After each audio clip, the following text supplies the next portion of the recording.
berjumpa kembali dengan saya dalam program Setiap Hari Bersama Tuhan. Saudara, biarlah kita terus kuat di dalam Tuhan, sebab di dalam Tuhan selalu ada kemenangan. Saat kita merasakan keterpurukan, maka ada harapan selalu di dalam Tuhan. Hari ini saudara, kita akan diberkati dengan renungan firman Tuhan melalui program Setiap Hari Bersama dengan Tuhan. Mari kita buka bersama-sama Alkitab kita di dalam Yoel pasal yang kedua, ayat yang ke-12 sampai ayat yang ke-14. Seruan untuk bertobat. Tetapi sekarang juga demikianlah firman Tuhan, berbaliklah kepadaku dengan segenap hatimu, dengan berpuasa, dengan menangis, dan dengan mengaduh. Koyakanlah hatimu dan jangan pakaianmu. Berbaliklah kepada Tuhan Allahmu, sebab Ia pengasih dan penyayang, panjang sabar dan berlimpah kasih setia, dan Ia menyesal karena hukumannya. Siapa tahu mungkin Ia mau berbalik dan menyesal, dan ditinggalkannya berkat menjadi korban sajian dan korban curahan bagi Tuhan Allahmu. Ya saudara, hari ini kita akan diberkati dengan kebenaran firman Tuhan dengan judul Tidak Ada Jalan Lain. Tidak ada jalan lain untuk apa? Tidak ada jalan lain. Tidak ada jalan lain untuk kita menerima anugerah Tuhan selain kita bertobat. Apa yang membuat kita menjadi jauh dengan Tuhan kita Yesus Kristus? Apa yang membuat kita menjadi jauh dengan Roh Kudus adalah dosa-dosa kita. Firman Tuhan berkata, bukan tangan Tuhan kurang panjang untuk menolong saya dan saudara. Bukan telinga Tuhan yang tuli yang tidak mendengar doa-doa kita. Namun karena dosa dan pelanggaran kita. Berbicara dosa saudara, untuk itu kaitan sangat erat dengan bertobat. Tidak ada jalan lain selain kita bertobat di hadapan Tuhan. Kitab Yoel pasal yang kedua yang baru saja kita baca adalah seruan yang disampaikan oleh Nabi Yoel kepada bangsa Israel karena kedegilan hati bangsa Israel. Kalau kita membaca dan melihat sebelum-sebelumnya dari kitab Yoel, ada Nabi Hosea dan nabi-nabi yang lain yang menyerukan pertobatan bagi bangsa Israel. Namun bangsa Israel sangat degil. Bangsa Israel lebih mudah tertarik dengan ilah-ilah lain. Saudara, pada waktu bangsa Israel menduduki tanah perjanjian, tanah Kanaan, yang diduduki bukan hanya sekedar tanah Kanaan, tetapi tanah-tanah di sekeliling Kanaan, di sekitar Kanaan, bangsa-bangsa yang lain saudara. Ada bangsa Amon, Moab, dan masih banyak bangsa-bangsa yang lain yang perlu dikalahkan oleh bangsa Israel pada waktu itu untuk menduduki tanah yang telah dijanjikan oleh Tuhan. Dan saudara, karena begitu banyak bangsa-bangsa lain yang di sana yang tidak kenal kepada Allah Abraham, Ishak dan Yakub, maka banyak bangsa-bangsa itu yang memiliki ilah-ilah lain, Allah-Allah lain, berhala-berhala lain. Dan bangsa Israel sangat mudah terpengaruh dengan hal ini. Untuk itu saudara, selama 4 abad, kalau kita melihat dari zaman hakim-hakim, tidak ada suara Tuhan di sana, tidak ada kita melihat tidak ada nabi di sana. Untuk itu Tuhan memilih beberapa orang yang dipilihnya untuk menjadi hakim, saudara. Ada Gideon, ada Deborah, ada Simpson, saudara, ada Otniel dan lain sebagainya.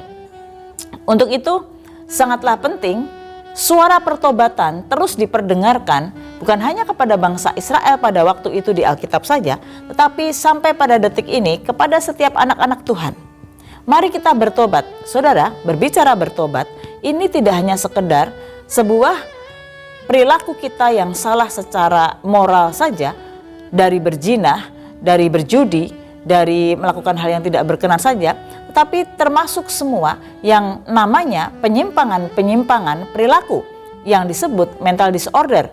Karena tanpa disadari saudara, ada banyak orang yang ditawan dan tawanan-tawanan kuasa kegelapan melalui jiwa kita, yaitu hati dan pikiran kita.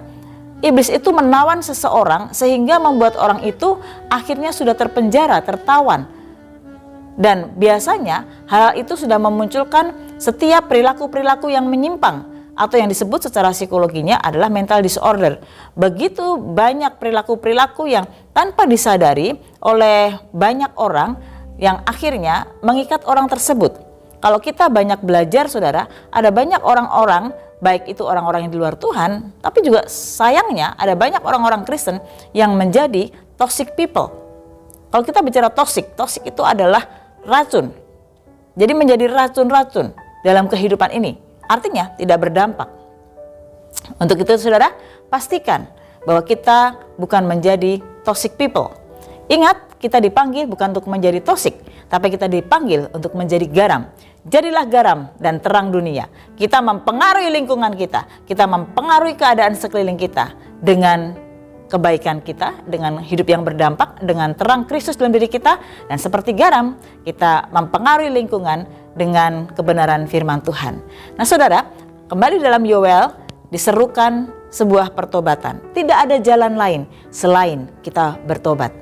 Saya tidak tahu persis setiap saudara yang menyaksikan tayangan SHBT saat ini, engkau sedang punya pergumulan apa? Saya tidak tahu persis dosa apa yang mengikat saudara. Dosa apa yang sedang kau alami, yang sedang kau lakukan, yang sedang kau sembunyikan. Atau mungkin perilaku-perilaku yang menyimpang apa yang sedang saudara lakukan. Saya tidak tahu karena saya bukan Tuhan yang bisa mengikuti setiap saudara satu persatu, dan saya tidak tahu berapa banyak orang yang menyaksikan tayangan ini. Tapi siang ini, saat ini, detik ini, saya mau sampaikan pada saudara, Tuhan Yesus ada di sampingmu. Tuhan Yesus ada, Roh Kudus ada dalam hidupmu, dan Dia mengenal saudara.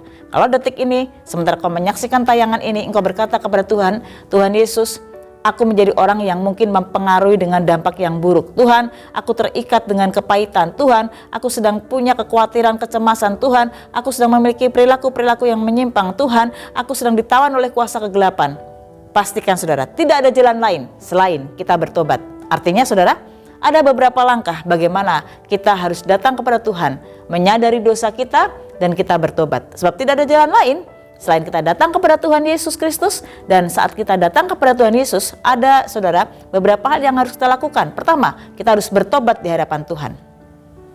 Bangsa Israel sangat sering sekali dikirimkan hamba-hambanya, nabi-nabinya. Tuhan mengirimkan nabi-nabinya untuk menyuarakan pertobatan.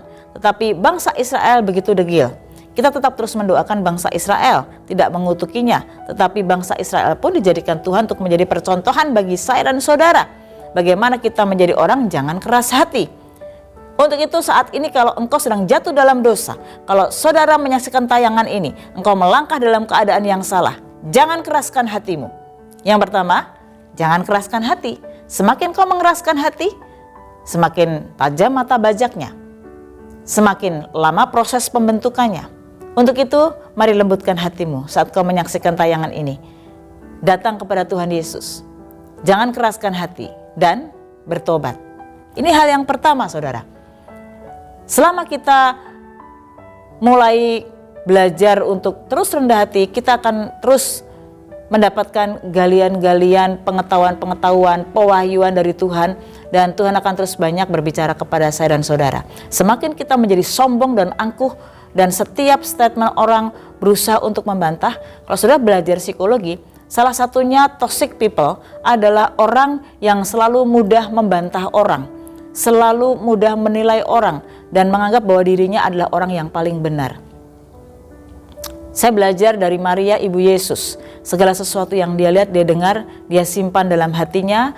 Dia belajar untuk tenang dan biarkan Roh Kudus yang menuntunnya. Itu jauh lebih bijaksana, saudara. Yang kedua, tidak ada jalan lain selain kita datang kepada Tuhan, melembutkan hati dan bertobat. Yang kedua, tidak ada jalan lain. Kalau kita, saudara, Tuhan ambil bagiannya dan kita juga belajar untuk mengambil bagian kita untuk kita bertobat, hidup berkenan di hadapan Tuhan. Kita dekat dengan Tuhan Yesus bukan kita kejar berkat. Berkat ini materi dan lain sebagainya. Tetapi berkat itu juga merupakan pengenalan pribadi kita dengan Tuhan Yesus Kristus. Ini berkat kekayaan kerohanian maksud saya. Berkat kekayaan harta karun yang terpendam, harta karun yang luar biasa bagi orang-orang Kristen itu sebenarnya adalah saat dia mengenal Tuhannya, saat dia betul-betul intim dan peka dengan Tuhannya dan menjadi kebanggaan Tuhannya. Itu adalah harta yang sangat terpendam. Tetapi Tuhan Yesus juga mengambil bagiannya, orang-orang yang sangat berkenan di hatinya. Yang kedua, bertobat, hidup berkenan. Yang kedua, Tuhan pasti berkati. Kita tidak perlu munafik, saudara. Saya mau katakan bahwa uang bukan segalanya, tetapi segala sesuatunya dalam hidup ini membutuhkan uang. Artinya saudara, kenapa saya bicara uang? Saya tidak menjadi pendeta atau hamba Tuhan yang mata duitan, tidak. Tetapi saat kita mengenal Tuhan, kita bertobat, kita hidup berkenan di hadapan Tuhan, Tuhan memberkati kita, baik segala sesuatu yang kita perlukan dalam dunia ini, tetapi juga Tuhan memberkati secara rohani. Pengalaman-pengalaman kita secara pribadi dengan Tuhan dan berkat-berkat kebutuhan kita pun Tuhan juga pahami. Coba kita melihat bersama-sama dalam Yoel pasal yang kedua tadi, ayat yang ke-12-14 adalah suara pertobatan. Bagaimana Yoel menyerukan pertobatan bagi bangsa Israel. Tetapi apa yang terjadi saudara? Dalam Yoel pasal yang kedua dari ayat 24. Ini janji Tuhan loh kepada bangsa Israel. Ya, dari ayat 23 saya bacakan. Hai Bani Sion, bersorak-soraklah dan bersukacitalah karena Tuhan Allahmu, sebab telah diberikannya kepadamu hujan pada awal musim dengan adilnya, dan diturunkannya kepadamu hujan pada awal dan hujan pada akhir musim seperti dahulu.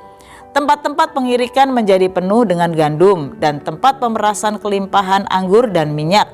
Aku akan memulihkan kepadamu tahun-tahun yang hasilnya dimakan habis oleh belalang pindahan, belalang pelompat, belalang pelahap, dan belalang pengerip, tentaraku yang besar yang kukirim ke antara kamu.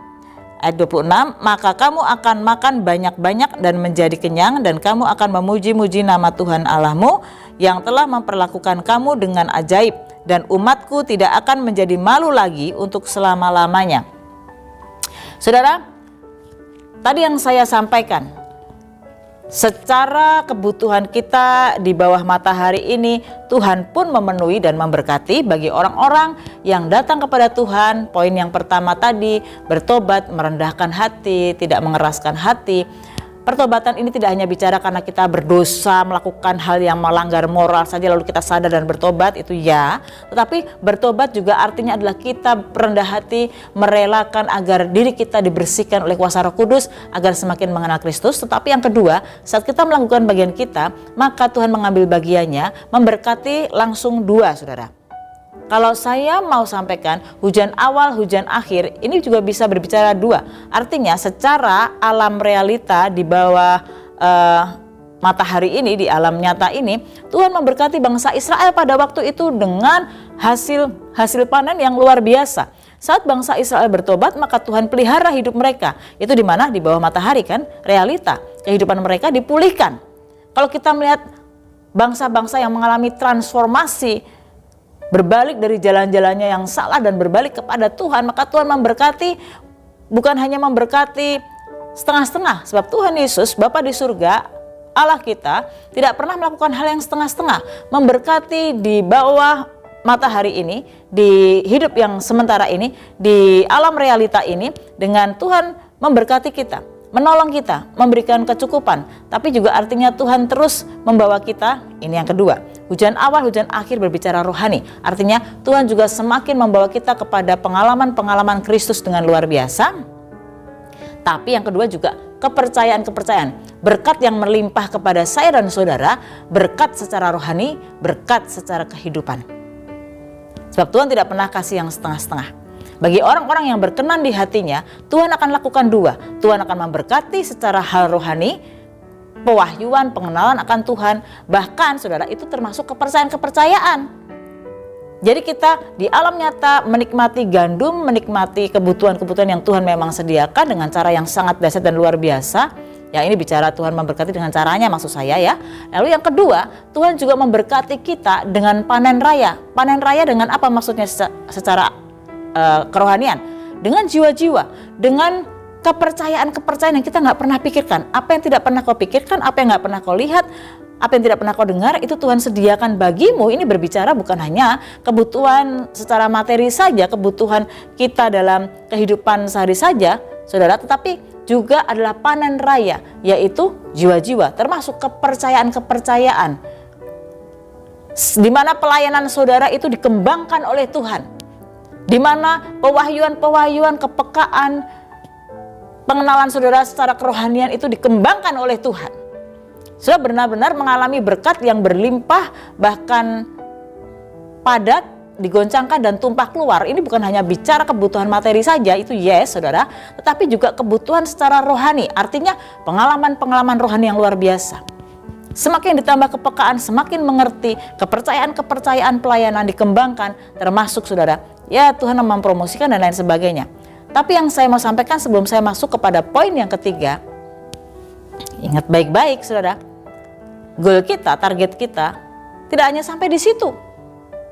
Sebab kita kalau nggak jaga hati kita saudara, maka kita akan jatuh pada kesombongan. Untuk berkat yang rohani saudara, kita bisa peka, bisa melakukan banyak hal. Tuhan kasih karunia-karunia misalkan ya, dan Tuhan kasih kuasa, tumpang tangan, orang sakit sembuh, orang yang terikat dilepaskan, dan luar biasa. Akhirnya kita sombong, bahkan saudara, jangan sampai kita memiliki roh-roh Isabel yang memanfaatkan itu semuanya dan kita terikat dengan roh-roh mamon. Pelayanan-pelayanan kita akhirnya fokusnya hanya promosi diri dan akhirnya uang, dan akhirnya jadi salah kan? Ya, untuk itu saudara, kalau kita sudah mencapai di mana kita diberkati oleh Tuhan secara berkat-berkat, yaitu kebutuhan di bawah matahari ini, kebutuhan kita, kebutuhan setiap apa yang kita butuhkan Tuhan berkati setelah poin yang pertama tadi tentunya saudara, tapi juga berkat-berkat pengalaman Kristus secara rohani, kepercayaan-kepercayaan, pelayanan dikembangkan, ya saudara, dan lain sebagainya, karunia-karunia Tuhan tambahkan dan lain sebagainya. Ingat, itu semuanya untuk kemuliaan Tuhan. Jadi bukan punya saya dan bukan punya saudara. Karunia itu adalah pemberian Tuhan, bukan milik kita. Kalau kita bisa menumpang tangan atas orang sakit sembuh, ngusir setan dan lain sebagainya, biar kita kembalikan semua guna hormat dan kemuliaan Tuhan. Kita bisa khotbah bagus, kita bisa diberikan pewahyuan yang luar biasa, sehingga dengan pelayanan-pelayanan kita, baik melalui YouTube seperti ini, maupun kita diundang khotbah di mana saja, siapapun hamba-hamba Tuhan, siapapun kita aktivis, siapapun saudara, mungkin orang-orang percaya, mari dengar baik-baik. Kalau kita dipercayakan oleh Tuhan, dikembangkan pelayanannya, mari kita belajar tetap rendah hati dan kita mau desain itu semuanya untuk kemuliaan nama Tuhan. Ini memang tidak mudah menjaga hati itu saudara, tapi jangan takut sebab ada Roh Kudus dalam diri kita. Dalam Yoel pasal yang kedua ayat 28 dan 29, kemudian daripada itu akan terjadi bahwa aku akan mencurahkan rohku ke atas semua manusia, maka anak-anakmu laki-laki dan perempuan akan bernubuat, orang-orangmu yang tua akan mendapat mimpi, teruna-terunamu akan mendapat penglihatan-penglihatan, juga ke atas hamba-hambamu laki-laki dan perempuan akan kucurahkan rohku pada hari-hari itu. Dan seterusnya. Saudara bisa baca ayat yang seterusnya. Jadi saudara, dua poin ini biarlah memberkati saya dan saudara. Tidak ada jalan lain selain datang kepada Tuhan Yesus Kristus. Jangan keraskan hati, lembutkan hati saudara. Mari kita bertobat. Bertobat tadi saudara, kita bertobat untuk dosa-dosa kita. Dan kita juga bertobat artinya kita membiarkan diri kita terus dibersihkan, dituntun oleh kuasa Roh Kudus, bukan ego kita. Yang kedua saudara, kalau kita sudah ambil bagian kita, datang kepada Tuhan, tidak ada jalan lain. Kalau engkau mau menerima berkat-berkat dan mujizat yang luar biasa, hanya datang kepada Tuhan. Tuhan memberkati dengan berkat kebutuhan-kebutuhan kita dalam dunia ini, di alam nyata ini, namun di alam roh, secara kerohanian Tuhan juga memberkati.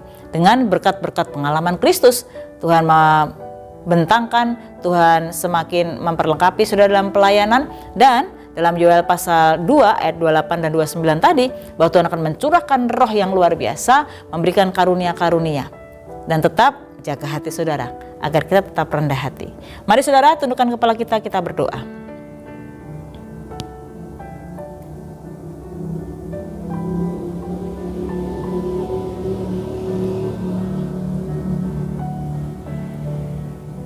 Bapa di surga, kami bersyukur untuk hari ini Tuhan, kami telah diberkati oleh firman-Mu melalui Tuhan Yesus program setiap hari bersama dengan Tuhan hari ini. Tidak ada jalan lain Tuhan selain datang kepadamu. Untuk kami Tuhan Yesus datang mendapatkan berkat dan pengampunan. Ampuni kami Tuhan. Tuhan Yesus, ajar kami mengerti kalau kami berdosa, kami datang bertobat di hadapan-Mu.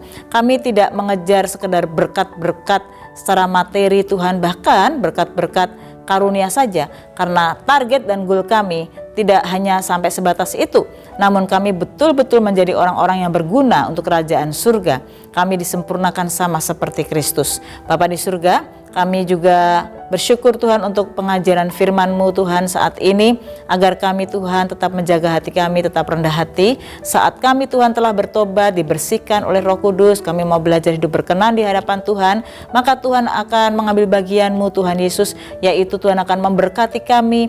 Tuhan ajar kami menjadi pengelola-pengelola yang bertanggung jawab Tuhan sepanjang kami hidup dalam dunia ini. Dipercayakan oleh Tuhan, kami mau belajar Tuhan untuk mengelola dengan baik, namun di alam roh, di kerohanian, saat kami diberikan kepercayaan-kepercayaan tentang karunia-karunia, kami diberikan Tuhan pelayanan-pelayanan yang luar biasa.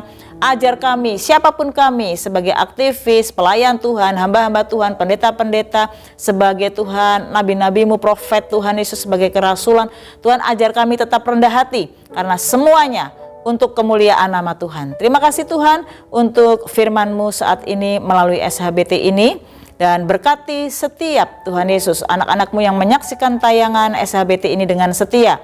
Berkat kekuatan dari Bapa di surga turun atas setiap saudara-saudara semuanya yang setia menyaksikan tayangan ini, bukan untuk tujuan-tujuan tertentu, namun Tuhan, hamba-Mu secara khusus rindu men-sharekan setiap firman melalui program ini, agar banyak orang yang dibangkitkan imannya dan mempersiapkan diri menjadi mempelai Kristus yang cantik untuk menyambut kedatangan Tuhan kedua kali. Terima kasih Bapa, dalam nama Tuhan Yesus Kristus kami berdoa. Haleluya, amin. Amin. Tuhan memberkati saudara.